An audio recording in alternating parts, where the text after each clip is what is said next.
हम देखो last class में क्या बताए थे कि ये है पॉइंट चार्ज Q1 और ये है Q2।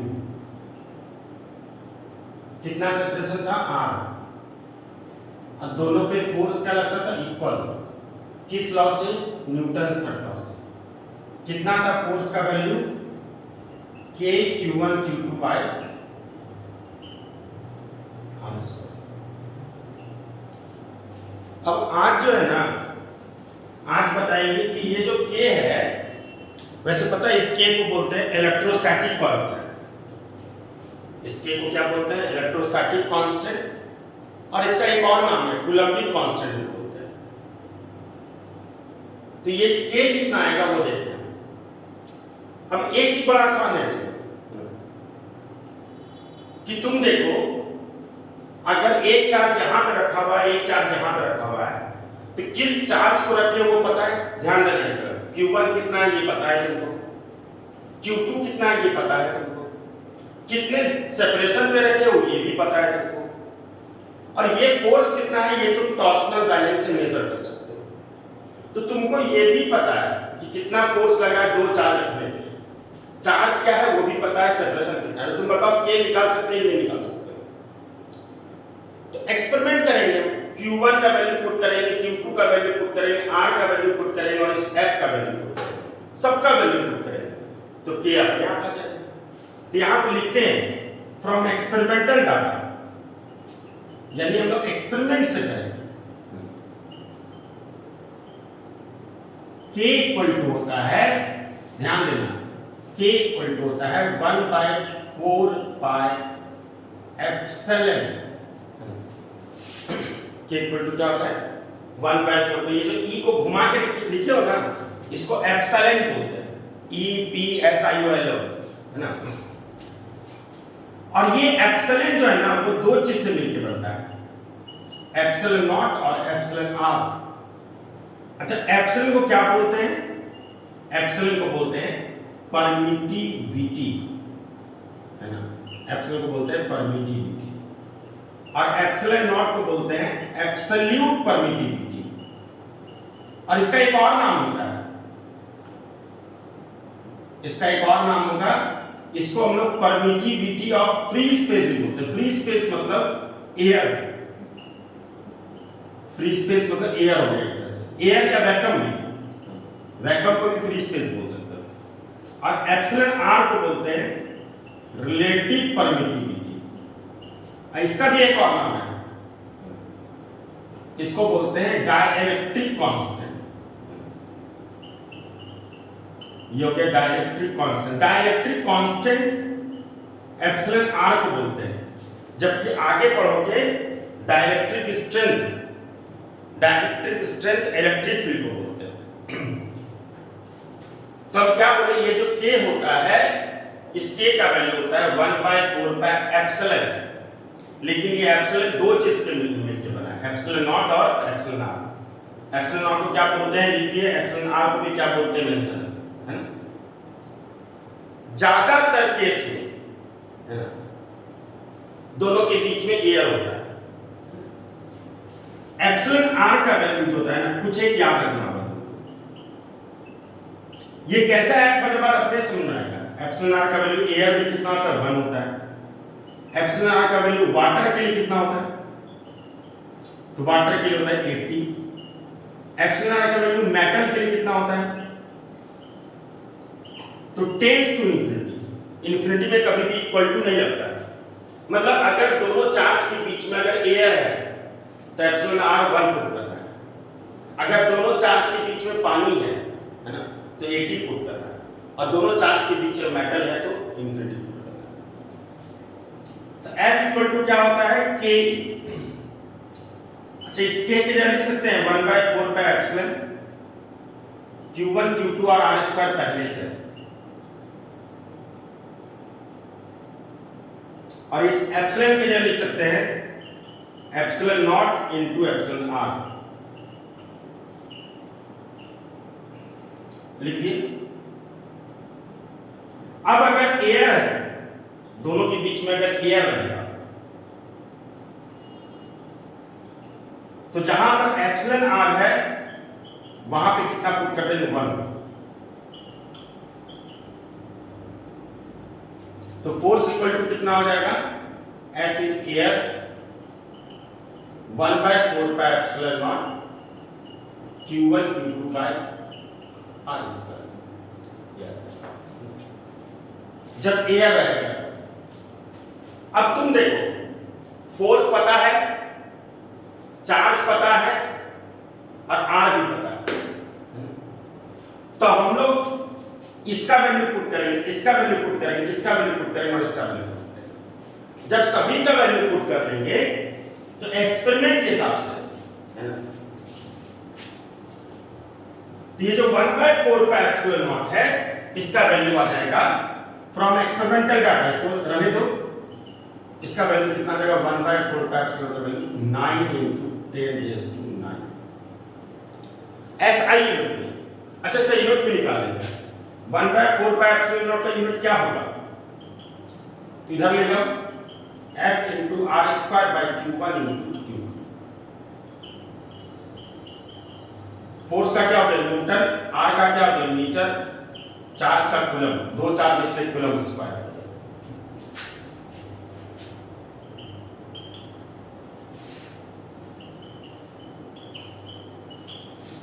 इसका मतलब कंक्लूजन ये हुआ कि अगर कोई दो चार्ज है, एक Q1 है और एक Q2 है, और दोनों के बीच का सेपरेशन R है, और अगर एयर है तो इन दोनों के बीच का जो फोर्स होगा, चाहे रिपल्सिव हो या अट्रैक्टिव हो, वो कितना लिखेगा 1/4 pi epsilon not epsilon R Q1 Q2 by R²। होता तो हर्ष में यही है, लेकिन चूंकि एयर है इसलिए यहां पे क्या पुट कर देंगे 1, जैसे एयर होगा तो 1 पुट कर देंगे, और इसका वैल्यू पुट कर देंगे। इसका वैल्यू कितना होता है 9 × 10⁻²।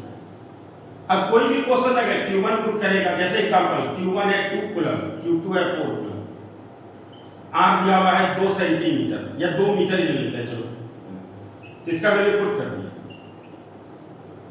Q1 की जगह पुट कर दिया 2, Q2 की जगह 4 और R की जगह 2 मीटर, इतना न्यूटन। तो यहां पे क्या है कि ये जो K है इसका वैल्यू कितना होता है 1/4 पाई एप्सिलॉन, और एप्सिलॉन दो चीज से मिलकर बना है, एप्सिलॉन नॉट और एप्सिलॉन R, लेकिन अगर एयर रहेगा तो एप्सिलॉन R कितना पुट करेंगे 1, तो ये आ जाएगा। अब हम लोग एक्सपेरिमेंट से कैसे जाने कि इसका वैल्यू कितना होता है, तब जानते हैं कि अगर दो चार्ज है तो कौन से चार्ज को रखे हैं ये हमको पता है, कितने दूर पे रखे हैं ये भी पता है, और ये फोर्स हम लोग टॉर्सनल बैलेंस से निकाल सकते हैं कि कितना फोर्स है।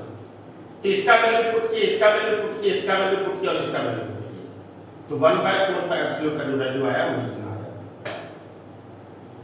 इसलिए बोलते हैं कि 1/4 पाई एप्सिलॉन का वैल्यू 9 × 10⁹ होता है ना, ये चीज।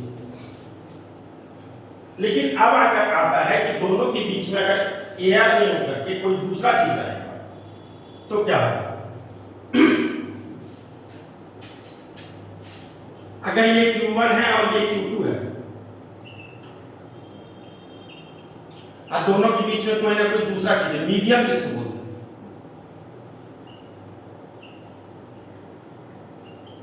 तो तुम खुद सोचना, जैसे हम यहां पर खड़े हैं, एक और वहां पे खड़ा है, अगर पहले एयर है तो आराम से बातचीत हो रहा है, कम्युनिकेशन बढ़िया है। अगर बीच में कोई मीडियम आ जाएगा, जैसे वाटर आ गया, तो क्या होगा, जितना अच्छा इंटरेक्शन पहले हो रहा था उतना अच्छा इंटरेक्शन नहीं होगा, इंटरेक्शन चेंज कर जाएगा, कम हो जाएगा। एक सबसे इंपॉर्टेंट पार्ट क्या होता है इसमें, कि अगर बीच में पानी डालते हैं तो ये चार्ज में पानी नहीं घुस गया, ध्यान रखना। यानी अगर हम हैं और एक और यहां पे खड़ा है, बीच में वाटर है, तो ध्यान रखना कि वो वाटर हमसे नहीं सट रहा है, यानी वाटर जस्ट मेरे बगल में है और यहां पर भी इसके बगल में, यानी दोनों के बीच में मीडियम है, तो इसलिए बोलते हैं डाइलेक्ट्रिक, इसको बोलते हैं, क्या बोलते हैं, डाइलेक्ट्रिक इंसर्ट किया गया है, इंसर्ट मतलब डाला गया है, लेकिन बिना Q1 Q2 के छेड़छाड़ के, यानी हम और वो पानी अगर डालेंगे भी तो मेरे और उसके चार्ज में कोई फर्क नहीं पड़ेगा, क्योंकि हमसे सटा नहीं है पानी, हमारे जस्ट बगल से पानी है ना, हमसे नहीं सटेगा, हमसे सटेगा तो फर्क हो जाएगा। तो मेरे बगल में और यहाँ पर भी जो है इसके बगल में है। तो अब दोनों के बीच में क्या होगा, वाटर आ गया है, तो क्या होगा, इंटरेक्शन जो होगा फोर्स दोनों के बीच का वो क्या होगा, चेंज कर जाएगा। अब क्या होगा फोर्स, तो फोर्स का फॉर्मूला तुम जानते हैं क्या होता है, K Q1 Q2 by R square. और K भी जानते हैं क्या होता है, 1/4 पाई एप्सिलॉन होता है।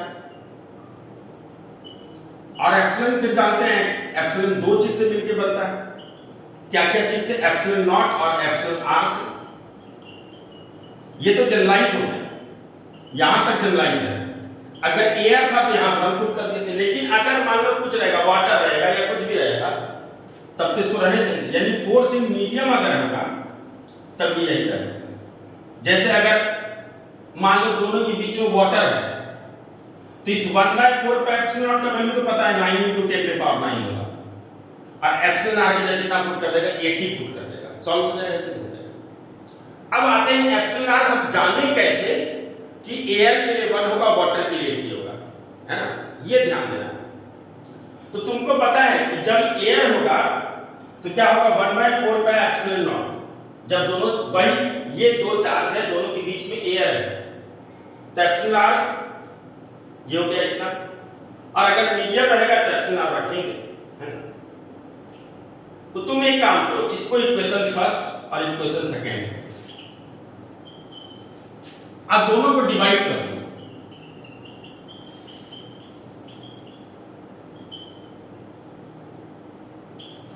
तो क्या देखेगा, ये आ गया, देख लो करके दिखा देते हैं। इसमें से इसको डिवाइड करो, तो force in air by force in medium, ये नीचे आ गया, Q1 Q2 R स्क्वायर सब कट गया, 1/4 पाई एप्सिलॉन भी कट गया, सिर्फ क्या बचेगा, एप्सिलॉन आर बचेगा। तो राइट साइड से क्या बचा, एप्सिलॉन आर, जबकि left side F air by F medium बचेगा। तो इसका मतलब अगर हमको पता करना है वाटर का कितना होता है एप्सिलॉन आर, तो क्या करना है कि दोनों चार्ज, ये Q1 है और ये Q2, पहले एयर में पता कर लिए क्या आया फोर्स का वैल्यू, फिर दोनों के बीच में वाटर प्लेस करके देख लिए फोर्स का वैल्यू क्या आया। कैसे नापेंगे फोर्स, तो टॉर्सनल बैलेंस से नापेंगे, यानी पहले दोनों चार्ज के बीच का फोर्स नापे एयर में, फिर वही दोनों चार्ज के बीच का फोर्स नापे मीडियम में, तो फर्क आएगा कि नहीं आएगा, तो उससे निकल गया। तो यहां से एप्सिलॉन आर वाटर के लिए कितना आ गया, 1 आ गया। ऐसे ही निकाला जाता है, यानी एप्सिलॉन आर का जो वैल्यू निकाला जाता है इसी तरह से ही निकाला जाता है ना, कि किसका कितना होगा। तो पहले चेक करना है इसमें और फिर चेक करना है मीडियम में, अपने आप पता चल जाएगा कितना होगा।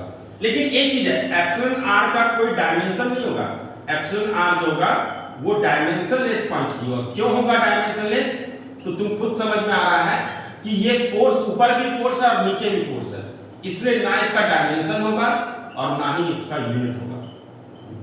तो एप्सिलॉन आर का ना डायमेंशन होता है ना यूनिट होता है, इसका वैल्यू जो होता है 1 2 3 4 ऐसे होता है। लेकिन ध्यान रखना, एप्सिलॉन आर का मिनिमम वैल्यू 1 होता है, जबकि मैक्सिमम वैल्यू इंफिनिटी होता है, ये इसका रेंज होता है। 1 किसके लिए होता है, एयर या वैक्यूम के लिए, जबकि इंफिनिटी किसके लिए होता है, मेटल के लिए होता है ना। तो अब अगर एयर रहेगा तो हम लोग डायरेक्टली ऐसा पुट करेंगे, है ना, मीडियम रहेगा तो बगल में एप्सिलॉन, लेकिन एप्सिलॉन आर बगल में हर समय होता है, एयर में खाली 1 हो जाता है, बाकी में बेस करते हैं। तो एप्सिलॉन आर का रेंज याद रखना कितना होता है, 1 से इंफिनिटी, इसका कोई यूनिट नहीं होगा, इसका कोई डायमेंशन नहीं होगा, इसका नाम दो है, एक रिलेटिव परमिटिविटी भी बोलते हैं, दूसरा इसको डाइलेक्ट्रिक कांस्टेंट भी बोलते हैं, दोनों बोलते हैं इसको, है ना। डाइलेक्ट्रिक इसलिए नाम पड़ता है क्योंकि इसके कारण इलेक्ट्रिक फील्ड में बदलाव होता है, जो अभी आगे पढ़ोगे, इसलिए इसका नाम पड़ गया डाइलेक्ट्रिक, है ना। तो अगर तुमसे पूछा जाएगा बताओ तो रिलेटिव परमिटिविटी का, वैसे तुमको नोट्स दे ही देते हैं, है ना, नोट्स सबका दे देंगे, तो तुमको रिलेटिव परमिटिविटी यानी डाइलेक्ट्रिक कांस्टेंट का अगर डेफिनेशन पूछेगा तो तुम एकदम आराम से बोल दोगे, it is the ratio of electrostatic force in air to electrostatic force in medium. Air में जो इलेक्ट्रोस्टैटिक फोर्स होगा और मीडियम में जो इलेक्ट्रोस्टैटिक फोर्स होगा, उसका रेशियो को ही बोलते हैं डाइलेक्ट्रिक कांस्टेंट। क्योंकि ये रेशियो है इसलिए ना इसका डायमेंशन होगा ना इसका यूनिट होगा, है ना। तो ये हो गया k का वैल्यू, है ना। तो अब अगर कोई भी रहेगा न्यूमेरिकल कोई भी क्वेश्चन, तो अगर एक चार्ज है Q1 और एक चार्ज है Q2, बीच में क्या है एयर। अगर कुछ नहीं लिखा हुआ है तो अंडरस्टूड है कि एयर है, और अगर कुछ बीच में इंसर्ट रहेगा तो क्वेश्चन में मेंशन रहेगा कि हाँ बीच में इंसर्ट किया। मैक्सिमम क्वेश्चन में एयर होता है ना, और कुछ एक क्वेश्चन मीडियम रहेगा तो मीडियम रहेगा तो बगल में ऑप्शन आर लिख देना है, इसमें क्या है। तो फोर्स का वैल्यू अब हम लोग उतना नहीं लिखेंगे, K Q1 Q2 by R square, हमको पता है इसके को क्या बोलते हैं, इलेक्ट्रोस्टैटिक कांस्टेंट।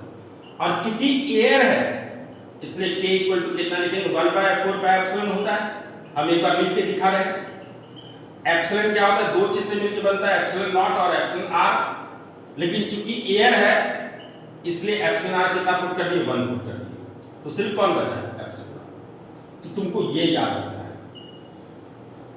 और इसका वैल्यू याद रखना है, कितना होता है 9 × 10⁹ है ना।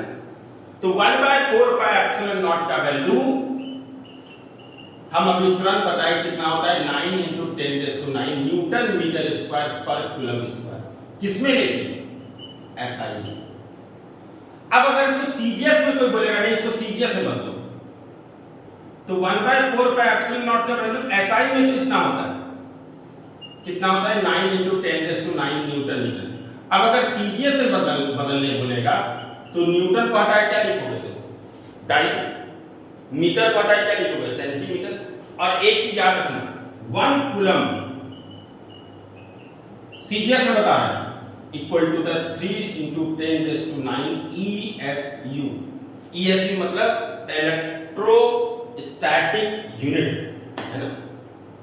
तो जहां पर न्यूटन है उसको हटा के लिख सकते हो 10⁵ टाइम, जहां पर न्यूटन देखना। अब हम लोग सीजीएस कर रहे हैं, ऐसा ही न्यूटन हटा के टाइम कर दिए, क्योंकि सीजीएस में आना है। मीटर को हटा क्या करेगा, सेंटीमीटर, तो 100 सेंटीमीटर होता है, स्क्वायर से स्क्वायर कर दिए। अब कूलम के जगह क्या लिख देगा, 3 × 10⁹ ESU का स्क्वायर। तो तुम देखिएगा क्या कि ये 100 का स्क्वायर, 4 0 यहां पे आ गया, 5 यहां पे, 10⁵ और 10⁴, 10⁹ और ये 10⁹ यहां पहले से, और यहां पे देखो 10⁹ का स्क्वायर है, तो ये 10⁹ और ये दोनों 10⁹ खत्म हो गए क्योंकि स्क्वायर है। 9 है नीचे, 3 का स्क्वायर है, तो 3 का स्क्वायर और 9 भी कट जाएगा, तो सिर्फ क्या बचेगा, 1 बचेगा, सब कट उठ करके। तो इसका मतलब अगर तुमसे पूछा जाए कि बताओ सीजीएस में क्या होता है 1/4 पाई एप्सिलॉन नॉट का वैल्यू, तो तुम बोलेगा 1 होता है, जबकि एसआई में कितना होता है, 9 × 10⁹ होता है।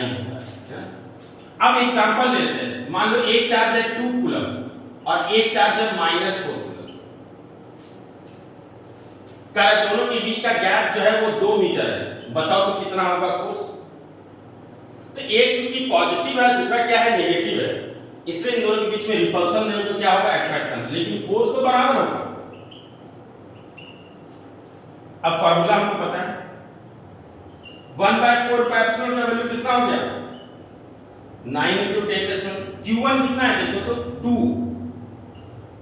Q2 कितना है -4, लेकिन देखो मैग्नीट्यूड है इसलिए माइनस गलती से भी नहीं लिख देना, क्योंकि हमको सिर्फ मैग्नीट्यूड फॉर्म से मतलब। और R कितना है 2 मीटर, इतना न्यूटन आंसर होगा। तो चाहे पॉजिटिव रहे या नेगेटिव रहे, हमको सिर्फ मैग्नीट्यूड प्लेस करना है, तो ये हो जाएगा, है ना। तो इस तरह से इसका न्यूमेरिकल करेंगे। समझाई बात सबको। तो K का वैल्यू याद रखना है कि किसमें कितना होता है। चलो नहीं तो कल इसमें हम लोग सीखेंगे सुपरपोजिशन प्रिंसिपल, है ना, जो मेन पार्ट आएगा कि सुपरपोजिशन किसको बोलते हैं, तो वहां पे आएगा। स्टार्टिंग से करेंगे इसको,